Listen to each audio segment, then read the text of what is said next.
Ajuste automático a cero. Esto ahorita les explico qué es. Tiene que ver con el blanco de agua que se corre en el equipo. En el taller que toman técnico, ven más o menos cómo funciona el equipo, qué es el blanco de agua, qué es el blanco de reactivo, todo esto. ¿El curso anterior? Sí. En el taller que ven con el químico Carlos. ¿Sí? Sí. Vale, me voy a llevar esto lo más rápido que podamos. Son características. Y esto es sencillo. La verdad solamente son cuidados que deben de tener y que el fabricante nos indica. Instalar el equipo de manera que la luz del sol no le pegue directamente sí le puede afectar. ¿Por qué? Porque cambia la temperatura del instrumento y el equipo nos puede marcar error de temperatura. A final de cuentas adentro tenemos transistores, motores, tarjetas, todo que genera calor, y el equipo tiene un ventilador para disipar todo ese calor que genera la electrónica. Sin embargo, está como calculado, por decirlo así, que si nosotros le ponemos más calor del que el ventilador puede disipar, la temperatura de la celda de reacción incrementa, y entonces llega un punto en el que el equipo no la puede regular y nos manda error de temperatura. Alguna vez eso nos pasó y ese era el problema, que el equipo estaba en el sol, nada más. No obstruir la rejilla del ventilador localizado en la parte posterior del equipo, precisamente por eso. Ese ventilador es para disipar la temperatura de todos los elementos electrónicos. Igual si se obstruye o le ponemos algo atrás ahí al equipo, error de temperatura. Eso también es muy común. O también puede ser muy común que durante el mantenimiento se nos olvida conectarlo y puede que el equipo falle o no. Si es un día fresco, yo les aseguro que el equipo no les va a fallar, aunque no hayan conectado el ventilador.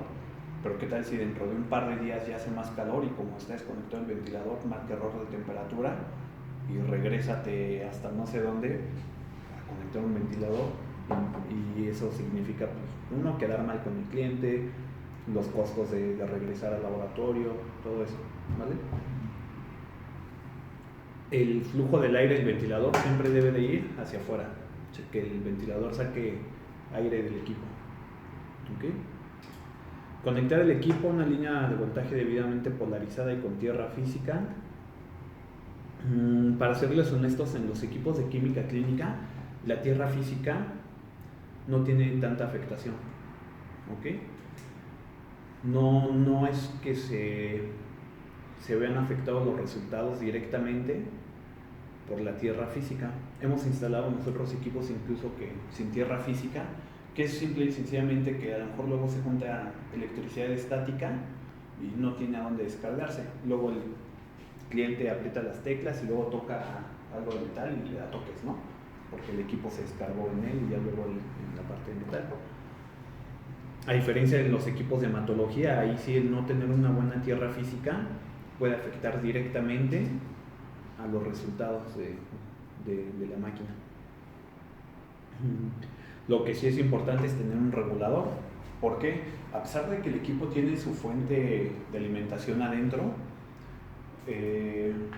las variaciones de voltaje pueden hacer que la lámpara también tenga variaciones de voltaje fuertes de la línea, y esas variaciones, si en ese momento está el equipo leyendo, imagínense que está leyendo una prueba cinética,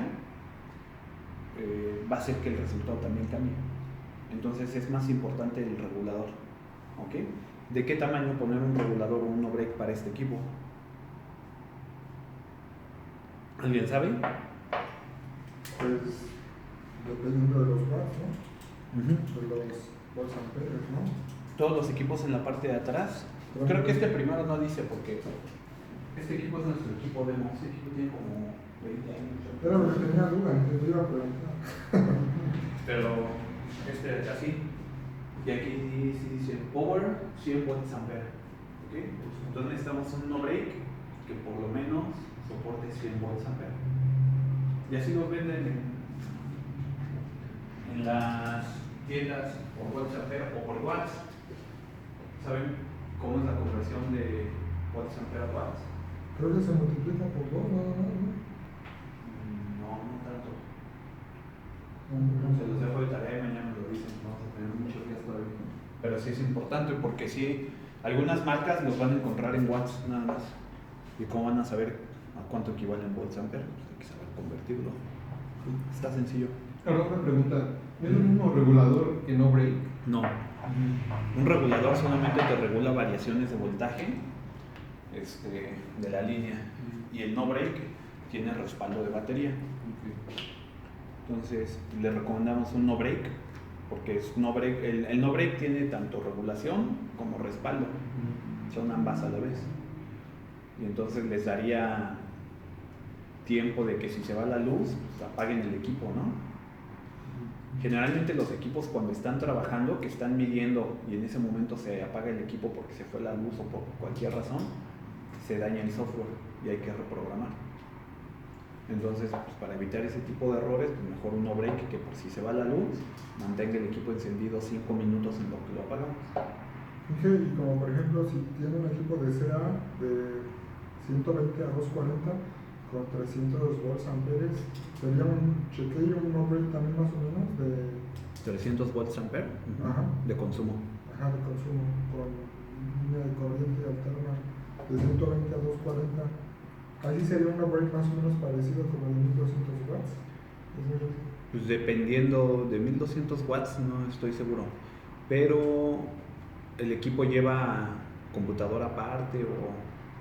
Ajá, creo que lo vi Porque tú debes de sumar todos los consumos que necesitas para, por decir, un spin 120.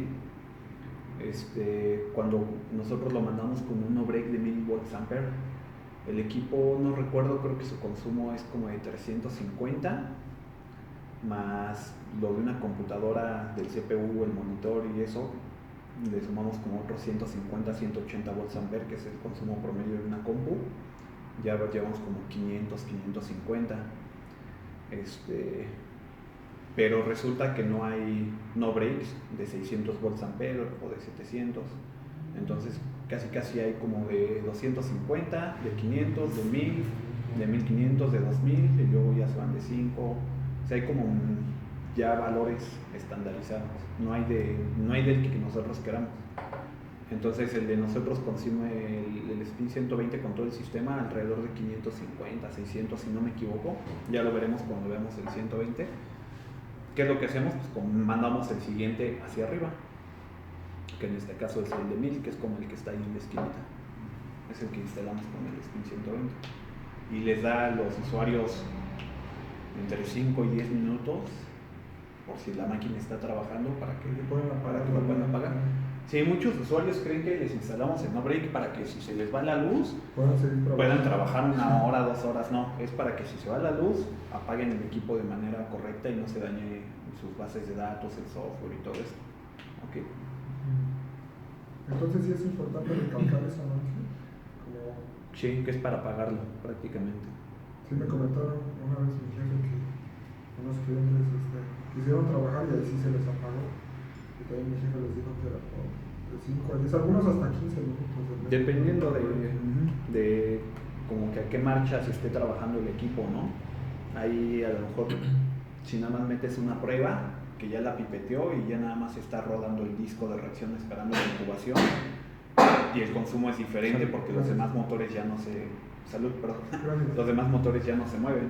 Es muy diferente que si metemos una carga de trabajo pesada y entonces todos los motores al mismo tiempo están en friega, pues el consumo es más grande y les daría menos tiempo de respaldo, ¿no? Duraría menos el no break.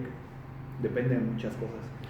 Si quisieran un no break que les durara un buen ratote, pues tendrían que comprar casi un no break más grande que su bolsillo les permita, ¿no? Pero son caros. Uno de 1000 volts ampere ha de costar un promedio de 3,000 pesos, yo creo. 3,500. Hasta 4. El del 200C, que nosotros instalamos uno de 2000 volts ampere, nos cuesta como 6,500 más o menos. Y la gente, ustedes lo mandan con el no break, ¿no? Los equipos nuevos los mandamos con no break. Tanto el 120 como el 200C, todas las máquinas, también el spin cell lo estamos mandando con no break, tanto el 3 como el 5. No trae, ¿sí? No, estos pequeños no los vendemos con no break. Si a uno de estos le ponen un regulador, está bien. O sea, sería mejor un... Sí, pero está un bien. regulador, exactamente. La verdad es que estos equipos, en especial el Spinlab, son muy de batalla. O sea, para que se desprogramen es difícil. O sea, casi podemos apagar el equipo en la pantalla que estemos, lo volvemos a prender y como si nada. Llega a pasar que se desprograman justamente cuando, o que falla la base de datos, cuando a lo mejor justamente en ese momento se apagó, en el momento en el que el equipo está haciendo la lectura, ¿no? Y que estaba escribiendo en su memoria cuánto leyó. Y en ese momento lo apagas, pero sería como coincidir mucho, ¿no? Serían muchas coincidencias al mismo tiempo, y que en ese momento se fuera la luz para que se llegara a dañar la base de datos.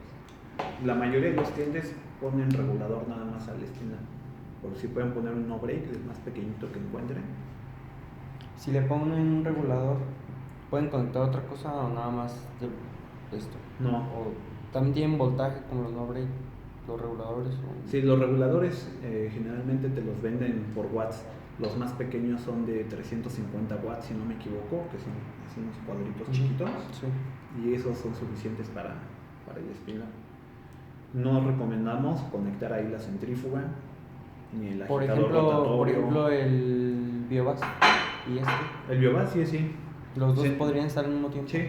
¿Por qué centrífugas y eso no? Porque si sus motores son devanados, los devanados de los motores generan, cuando tú prendes un motor, genera un pico de voltaje muy elevado. ¿Por qué? Porque demanda mucha corriente al momento del arranque. Y entonces esa variación le da al regulador y puede pasar al Spinlab. Un Biobas consume tan poquito, un Orispin también consume tan poquito, que en realidad es imperceptible cuando tú prendes un equipo alguna variación de voltaje. ¿Okay? Y aparte los motores generan ruido electromagnético también. Y ese ruido, el funcionamiento de un motor genera que constantemente haya variaciones en la línea.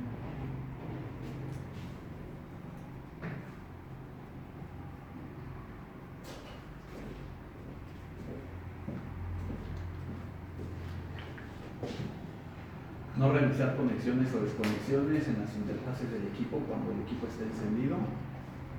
Pues también de preferencia no conectar y desconectar cosas de sus puertos de la máquina cuando está trabajando. ¿Por qué? Sobre todo del puerto del RC232 que tiene atrás. Justamente de ese puerto se reprograma el equipo. Entonces, si ustedes conectan o desconectan algo ahí, el equipo lo puede interpretar. Al conectar nosotros un cable de esos, generamos también falsos contactos en el momento de la conexión. Imagínense que casualmente le enviamos una instrucción de ese falso contacto de borra la memoria, ¿no? Lo podemos dañar la base de datos. Digo, está cañón también, pero puede pasar.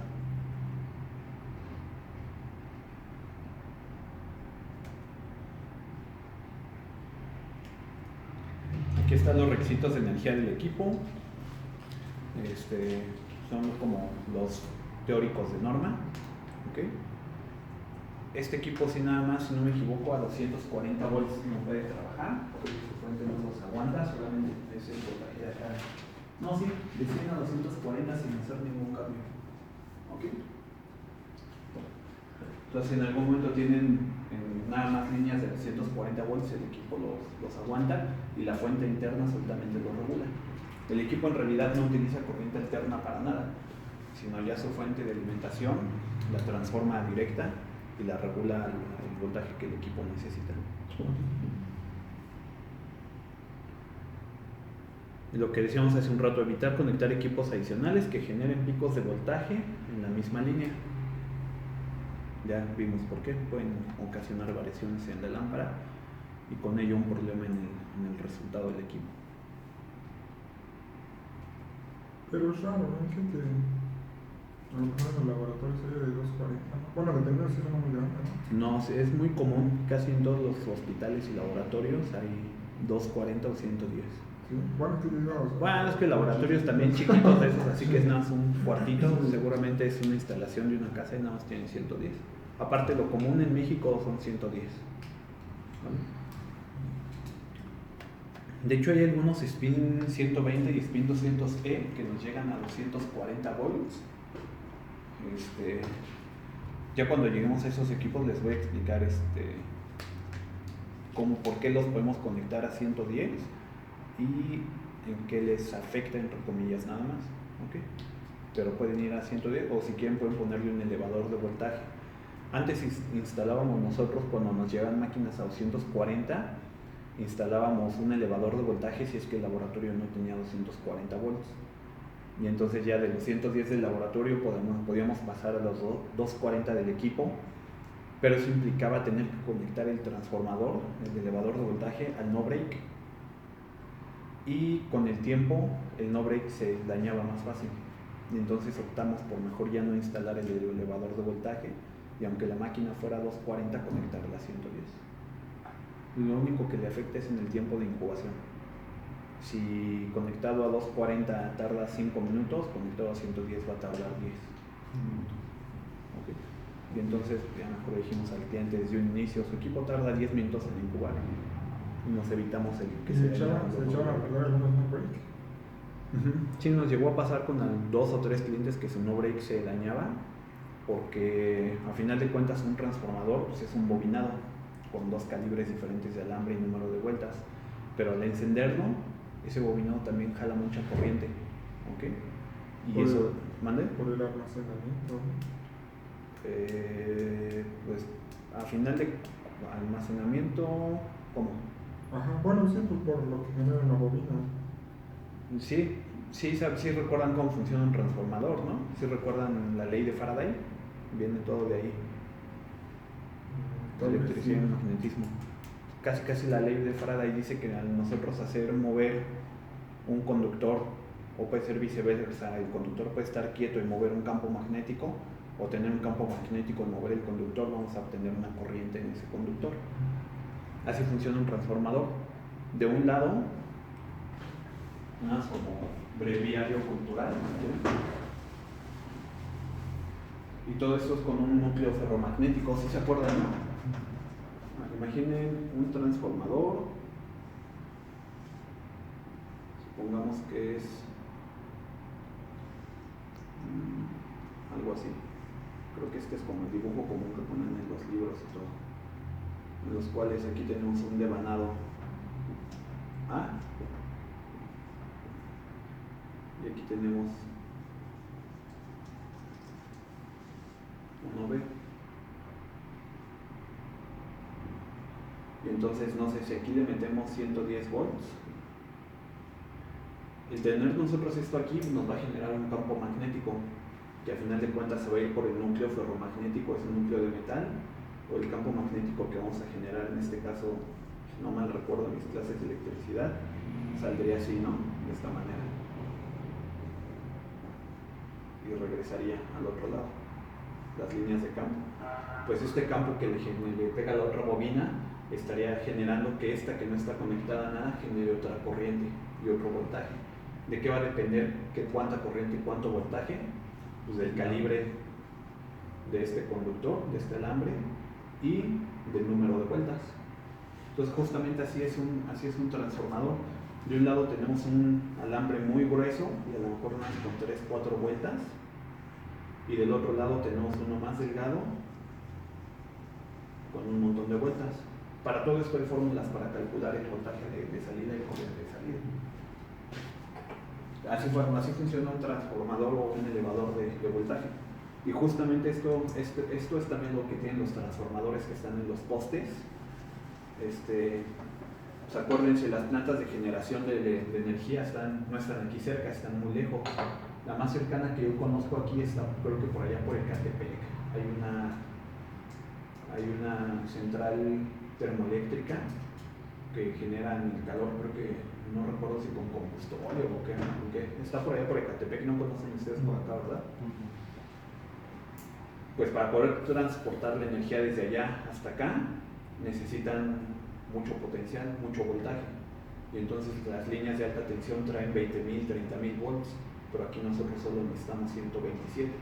Entonces, ¿qué es lo que pasa? Que esos 20.000 volts llegan al poste, a un transformador, y justamente hay esto. Y entonces a la salida, en la bobina del transformador, dicen, ok, ¿qué voltaje quieres de salida? Y tienen ellos ahí como unas terminales que las conectan en la bobina del transformador, dependiendo del voltaje de salida que quieras. Ellos la mueven de lugar para que haga contacto en diferente parte de la bobina, y entonces ya pueden controlar de esa manera el voltaje que sale del transformador, que ya es el que nos entregan a nosotros en nuestro medidor.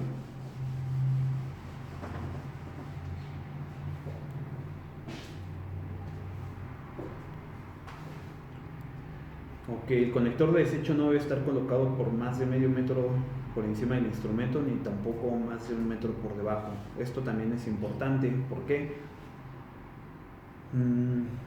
La manguera del equipo, a final de cuentas, va a estar llena de líquido siempre. ¿Okay? Si nosotros lo conectemos el equipo aquí a la altura de la mesa, vamos a hacer una exageración, el bidón de desechos lo ponemos a la altura del techo, así con una manguera. Se va a regresar, ¿no? Por gravedad. Por gravedad. Por gravedad todo ese líquido tiene un peso, por decirlo así. Y entonces ese peso va a ser una contrapresión que va a estar entrando hacia la bomba. Y entonces justamente en el switch de las válvulas, ya lo vamos a ver más adelante cómo funciona el sistema fluídico, pues a lo mejor el equipo no alcanza a desechar todo. ¿Por qué? Porque tiene una presión negativa que está empujando hacia adentro. Y caso contrario, cuando lo ponen abajo, imaginen que tenemos el equipo no sé, a cierta altura y tenemos el bidón de desechos muy abajo, que esa manguera también va a estar llena.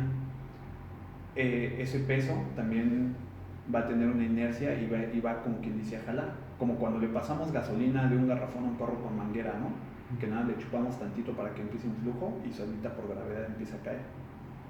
Lo mismo pasaría en el Spinlab. Ese líquido que está dentro de la manguera de desechos va a ser una fuerza hacia abajo. Y entonces, ¿qué es lo que va a pasar? Que el equipo, justamente la bomba, está diseñada para que genere cierto vacío, cierta presión para aspirar el volumen que se le programa. Si ponemos el bidón muy abajo, pues la bomba va a tener el vacío que produce por su propio movimiento, más el que produce por el líquido que está jalando. No sé si me explico. Y entonces puede que tenga algún detalle en la aspiración. Lo más común es dejarlo a nivel de la máquina, con una manguerita hacia atrás nada más, o como dice aquí, 1 metro por debajo, que es más o menos de aquí al piso, ¿no? Pero sucede ese efecto y por eso sí es importante eso. Vale, vamos ya a la parte ya padre, ¿no? La verdad es que los cursos a mí no me gusta dar los teóricos de estar metidos en la pantalla todo el tiempo, van más sobre la práctica. Esto no va a ser a la parte de como características básicas del equipo. ¿Cómo va a ser la dinámica del curso? No nada más de todas las máquinas. Vamos a tener una máquina, en este caso pues sí tengo una para cada quien, un equipo pequeño. De los demás va a ser un equipo para que trabajen los tres, un 120, un 200C, un Spinzel 3 y un Spinzel 5. Vamos a ir analizando el equipo, vamos a ir desarmando todo, y luego vamos a ir analizando cada una de las partes, cómo funcionan, errores típicos, fallas comunes, qué se le hace a ese componente durante el mantenimiento. Volvemos a ensamblar la máquina y que siga funcionando. ¿Okay? Y así es la dinámica de los cursos que doy yo de ingeniería sobre la misma práctica. Tengo allí un par de juegos de herramienta que la verdad es lo único que necesitamos para el equipo. Son el desarmador de cruz y llave Allen del 2,5 y llave Allen del 3. Te debo por ahí una lista de herramientas, ¿verdad?